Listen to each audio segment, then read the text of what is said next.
The first and second quarters, may credit notice na yon. Ibig sabihin, cleared na ang buong pera.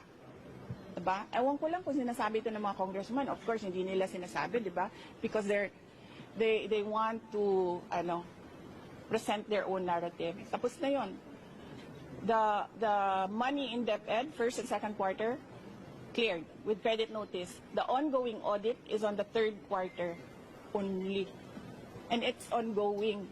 So you cannot question an ongoing audit. And you cannot audit the funds of any government office because that is the exclusive domain of the Commission on Audit. Bakit nag-audit ang ating mga congressman? Dapat sila gumagawa ng batas. Nakikita nyo? Sinasabi na nila ngayon, in the proper time, we will legislate. Kasi sinasabi namin where is the proposed legislation? Hinahanap namin. So ngayon, dinadagdag na nila yon.